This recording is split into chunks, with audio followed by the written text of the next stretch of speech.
Boy ذاکرا چې solar با ترانی وای بدوینو لا نظارا ازن وایا.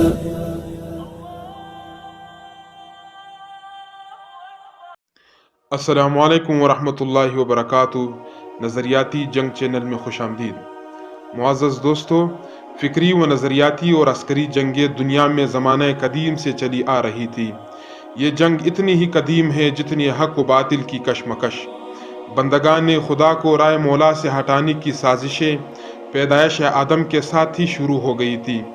شیطان نے آدم علیہ السلام کو سجدہ کرنے سے انکار کیا اور حق تعالی شانہ کی بارگاہ سے مردود ہوا. اس وقت اس نے سامنے شیخی بگاری کہ اگر مہلت مل جائے تو وہ انسانوں کو گمراہ کر کے چھوڑے گا. سورہ بنی اسرائیل میں ہے، اگر تو مجھے قیامت کے دن تک مہلت دے تو میں توڑے سے شخصوں کی سوا اس کی تمام اولاد کی جڑیں کاٹتا رہوں گا.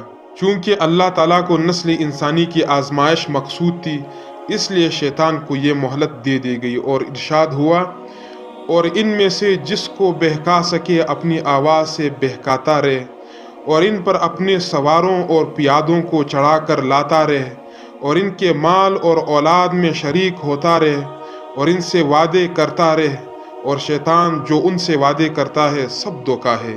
اور ساتھ ہی بتا دیا گیا، جو میرے مخلص بندے ہیں ان پر تیرا کچھ زور نہیں، اور اے پیغمبر تمہارا پروردگار کارساز کافی ہے. فکری و نظریاتی جنگ کا آغاز تو اسی وقت ہو گیا تھا جب ابلیس نے حضرت آدم علیہ السلام اور حوا علیہ السلام کو بہکانا شروع کیا تھا. اس نے ان دونوں کو بہلا پسلا کر ممنوع درخت کا پھل کھانے پر آمادہ کرنے کی کوشش کی. قسمیں کھا کر یقین دلایا کہ میں تمہارا خیرخواہ اور دوست ہوں.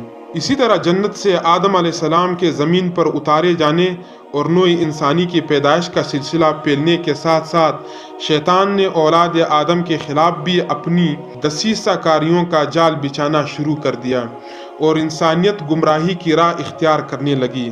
تب حق جل شانہ کی طرف سے سچائی کا پیغام لانے والے پیغمبروں کے عظیم الشان سلسلے کا آغاز کیا گیا، جو ہر طرح کی تکالیف اور مصائب برداشت کر کے گم گشتہ انسانیت تک پیغام حق پہنچاتے رہے.